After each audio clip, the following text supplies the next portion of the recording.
Wait for people to join here for a second and to tune in.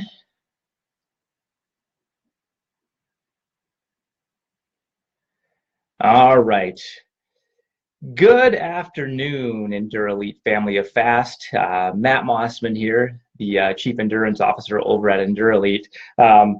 It's kind of funny. Every time we do a live broadcast, I feel like I'm talking about the weather in South Dakota and how it's snowy and icy, and today's no different. I got out for a good run this morning before the snow flew. I'm prepping for marathon training right now.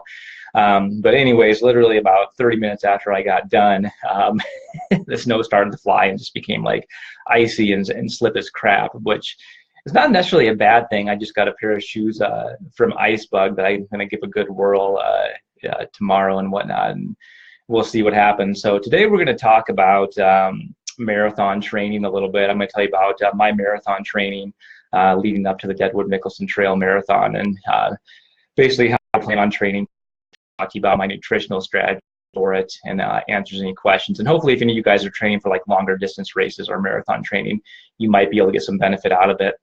The second thing we're going to talk about is cryotherapy and ice baths for recovery.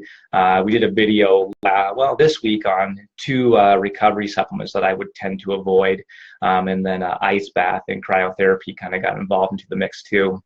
So we're going to discuss if ice baths and cryotherapy are a good recovery strategy, and then we'll end with a big contest we have coming up. So it'll be pretty exciting, I think. Get some coffee here, warm up a second. So a lot of you know, or maybe you've seen the post that I started up marathon training for the Deadwood-Mickelson Trail Marathon on June 3rd. Kind of a comeback for me. Like for the past 10 years, I've been kind of a off and on runner, mostly due to some injuries that have plagued me in the past, but I'm kind of feeling healthy again. And as I get into my 40s, I'm trying to make a comeback to running a little bit, I guess you could say. And so the first race back is going to be the Deadwood-Mickelson Trail Marathon on June 3rd. And I figured the other day, I have 3 months to prepare for this thing, with the goal of running a 240 marathon and hopefully winning the darn thing. And I was out running today. I'm like, how the heck am I going to do this? Like a 240 is a lot faster than I thought it would be, like pace-wise. And 20 years ago and 20 pounds lighter, it wouldn't have been a problem to go run a 240 marathon in my sleep. But as a 40-year-old man, it's going to be a little more difficult. So I'm going to kind of discuss real quick with you kind of what I'm doing for the training and nutrition leading up to the marathon. So this marathon starts in Rochford, South Dakota, which is 26 miles away from Deadwood, South Dakota. And it's called the Trail Marathon, but it's not like a single track trail marathon by any stretch of the imagination. It's more like on an old railroad bed, crushed gravel. First 13 miles is basically uphill, followed by the last 13 miles that's downhill into Deadwood, South Dakota. Really beautiful marathon, pretty challenging. You're at altitude, you have that uphill in the beginning. So I've been trying to put together a training schedule for this 3-month build up leading to the marathon, and what's going to kind of be most beneficial with the little time I do have to prepare. So like I said, I wrote down my schedule the other day, and here's what's going to kind of look like. So for this month, for the month of March, there's going to be some pretty heavy base training. Basically just long, slow distance to build up my aerobic capacity, to increase mitochondrial density, to increase capillary density, basically to give me the engine to run this marathon. And also, put in the higher miles at the lower intensity so my body can get used to the repetitive stress of the miles that's going to be put on the body. So month 1 is going to be pure base training leading up to this marathon. Now, month 2 is still going to be some pretty high volume mileage. I'll probably get up to anywhere from about 80 to 100 miles a week.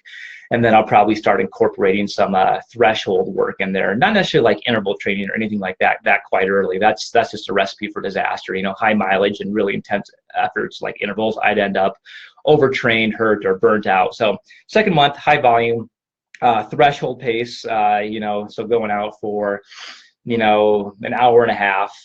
Oh, hey, Adam, the man, the myth, the legend himself. Something like that, huh? So Yeah, lots of threshold work. So my threshold pace for the marathon, like what I'm shooting to go for, is probably going to be like around 540, 545 pace. Um, I would imagine maybe a little bit faster if I can get fit pretty quick. I'm hoping like my running background will give me a lot of to draw upon, with the 3 month time period I have to prepare this thing. So second month, higher volume, 80 to 100-mile weeks with a couple probably threshold runs a week, and then longer runs on the weekend, 18 to 26 miles. Tempo work. Oh, did I miss that part? Yep, tempo work. Second month of marathon training, Adam Lean, so I can put myself through the paces in that marathon. So that'll be the second month, and then the third month, so a month before the marathon, I'll decrease overall mileage just a little bit, maybe like 10 to 15%, and drop down to 70 miles per week. And then probably still keep up with the lactate threshold training once a week, and then incorporate a harder interval training session in there once a week too. And then probably about 2 weeks out, I'll start tapering for the marathon. Again, it's kind of freaking me out. Like, it's been 10 years since I've run a marathon, and like I said, back in the day, it would be a piece of cake to go out and run a 240. But being 40, it's gonna be it's gonna be a challenge. And like I said, I'm kind of freaking out. But if I can put in the miles and stay healthy, I mean, I don't think it's gonna be a problem. My biggest concern is I'm gonna try to do way too much, way too soon to get ready for that, which I'm gonna have to kind of keep things in check. Like, my head goes a million miles per hour, and as endurance athletes, we always think more is better. But I'll also be kind of planning recovery periods in there every probably like 4 to 5 weeks, so I don't overdo it. Second biggest concern, what will the distance be for your interval work during month 3?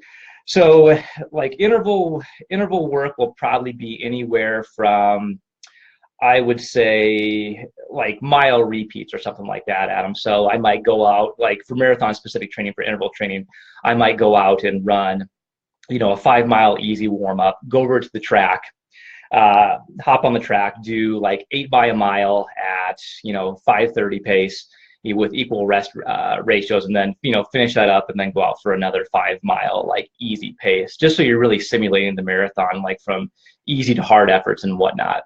So that's what the intervals will kind of look like. I highly doubt I'll go under anything under like 1,000 meters. Another workout I really like is like 5 mile warm up, 10 by 1,000 meters, and then like a 5 mile cool down or something like that. Mile repeats were my favorite part before I went to the dark side. Yeah, mile repeats are okay, Adam. They're not too bad. They're not my favorite, especially like, I don't know, I don't like the track that much for some reason. Like, running around a circle, just I know it's necessary sometimes where you get on a flat, speedy surface and just do pace work. But man, if I can find like a stretch of like flat gravel or pavement, I'll probably stick to that. But we'll see. So yeah, just the major concerns with the marathon, getting prepped, is having enough time to do things right and run that 240. And then the second big concern is, like, part of the reason I haven't done the marathon for a long time, or really got back into running, is I had a pretty bad heel injury. And funny story, I was actually having a few too many beers one night, and I thought it'd be a cool idea to like axe kick something. So I really hurt the bottom of my heel, and I kept on training off and on for 10 years. And just finally last year, being the smart guy I am, I finally went and got an MRI done, and I found like I had a heel bruise that's been there like for 10 years. So literally I took two years off, well, no, 1 year off from running, and literally just started coming back this January to running hardcore. And being an old man and turning 40 and being a master soon, I'm looking forward to train hard. But that's a little bit of my concern with this marathon too, that this high mileage and the harder work is really going to aggravate this heel injury. But so far so good. For this week, I think I put in like 60 miles. I just got done with a harder workout today, and everything's holding up pretty good. So it's really, at the end of the day, if I'm going to do this marathon, it's going to be putting the miles, being smart about it, doing the work, and then really dialing in like my nutrition, like especially during the marathon, which we're going to talk about that right now. What's the fueling strategy for the marathon?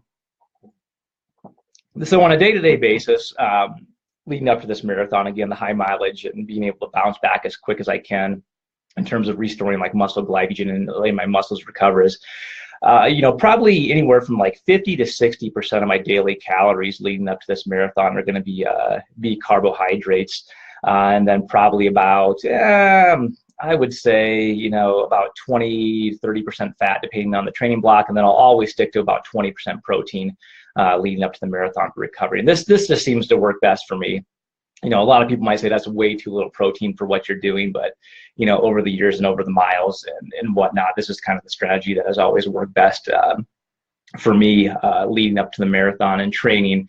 And just, the whole point is, with the high carbohydrates, to restore muscle glycogen levels every day so they're saturated coming into the next day. And again, with the higher fat, I guess if you consider higher fat 20%, which a lot of you probably don't, just as an easier way to get calories. And then with the protein, again, just for muscle recovery. So that'll be kind of day in and day out. I'll also supplement with probably like a good multivitamin, since, when you go into more intense training periods, there's a lot of vitamin and mineral deficiencies found in athletes in general, but that can even be more deficient as you train hard.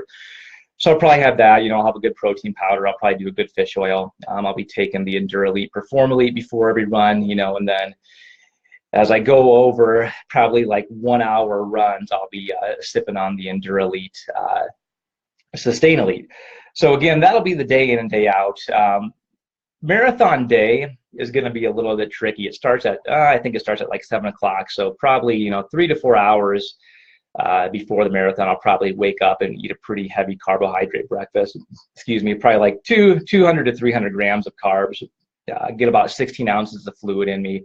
And then another about hour to an hour and a half before, kind of slam some more carbs, maybe 50 grams, drink another 8 ounces of water, and then be ready to go. So, the marathon's a tricky beast. So many things can go wrong, but there's certain things you can dial into, especially from a nutritional aspect. So for me, like the real key to success in this marathon is I want to be able to save basically muscle glycogen for like the second half or the last six miles of the race, when I'm really going to try to put the hammer down, since it'll be downhill. So I'm going to have to really focus on consuming enough carbohydrates, for those first 13 to 20 miles to spare that muscle glycogen so I can keep blood glucose levels elevated. So typically, people, like if you're just trying to finish a marathon, 30 grams of carbs an hour is fine.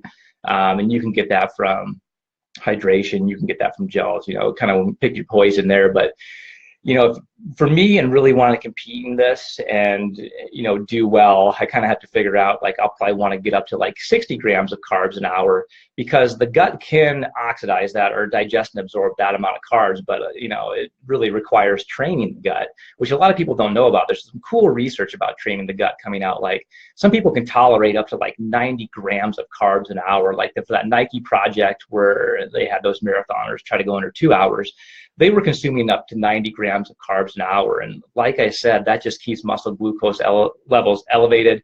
The fuel for the muscle spares glycogen. So my sweet spot will be the 60 grams of carbs an hour.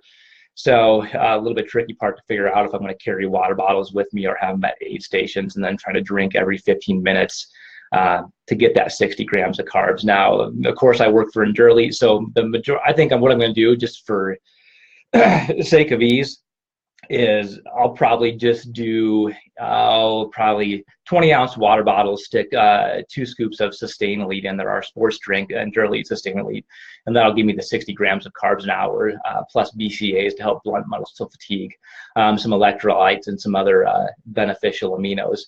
And if I can drink that pretty consistently, like I said, at least up to the halfway point, up to 20 miles, I'll be in a pretty prime position to like really drop the hammer after that time period and make the run for the finish and hopefully get that 2:40 time and take home the win.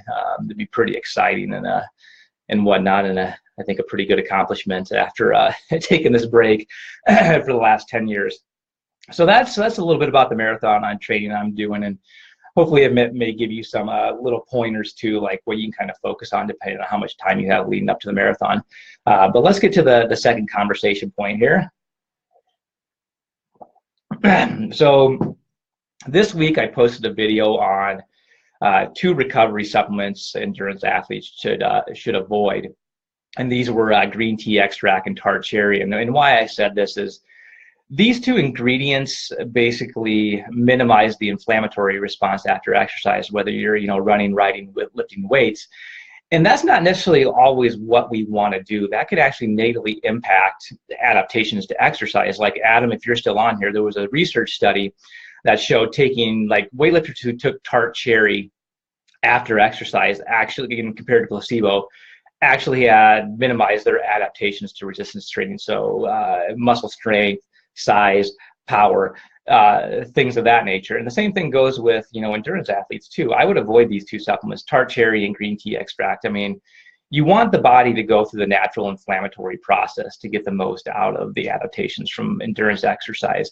But there might be some cases where this isn't, I hate to play like devil's advocate, and it's like I was trying to think like, is there any situation where these two supplements would come in handy? And I was like, yeah, I really don't know. Maybe if you're like doing a hard back-to-back race, like one OCR racer asked me, like, what if I take NSAIDs or one of these recovery agents on when I have two races over the weekend, like a Saturday and a Sunday, so it can help me recover a little bit better.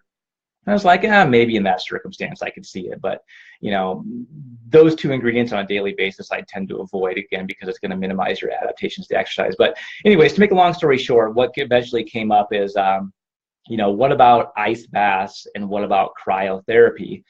And I kind of said the same thing again, like these two methods, like the ice bath and cryotherapy, are just minimizing inflammation after, acute inflammation after any kind of endurance exercise, what we don't want. Now, like if it's chronic inflammation, like I can see that, but acute inflammation isn't necessarily a bad thing, especially if you're gonna, realize the gains from your endurance exercise.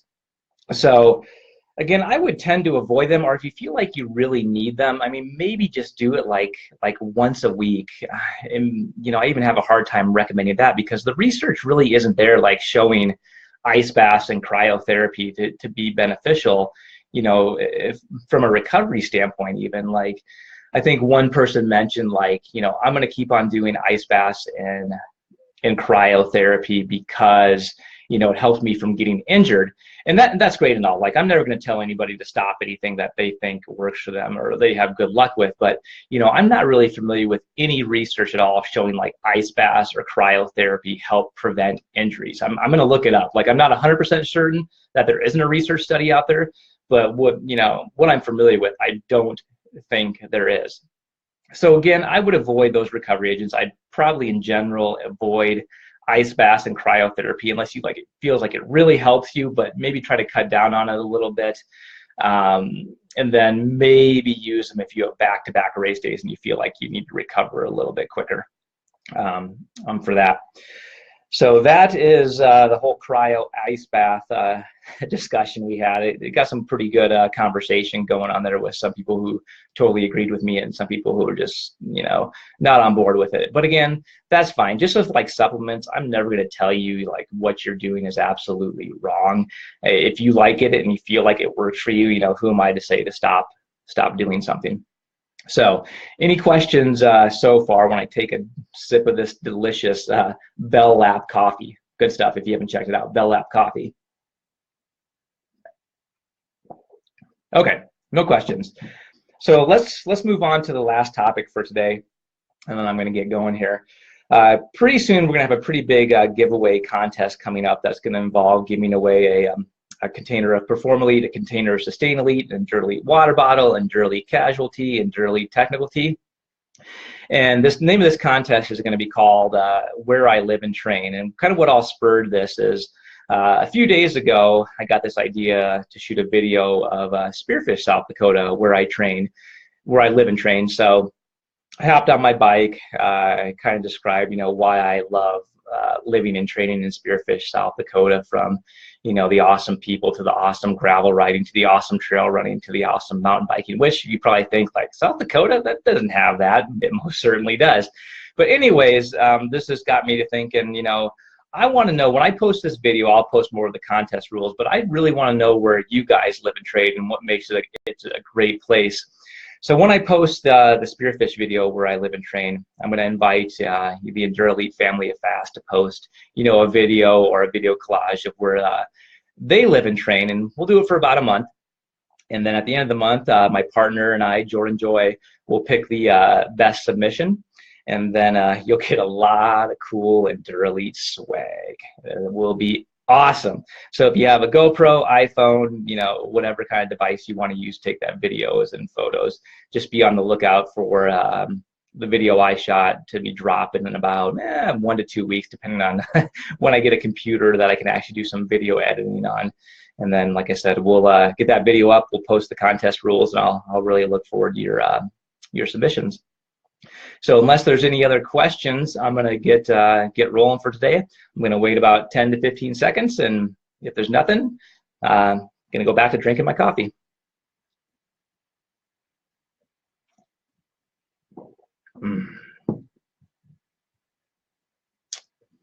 All right, my endurance friends, I'm going to end like this.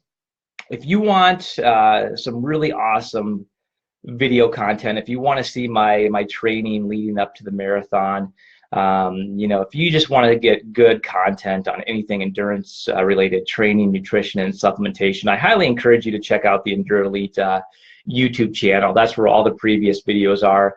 Definitely check out our Instagram page at EndurElite for daily fast facts that are just informational tidbits about endurance training. Join us over on the EndurElite Training and Nutrition Club Facebook page for some really high-level discussions going on there. And then I think that's about it. All right, my endurance friends, until next time, stay fueled, stay focused, and stay fast.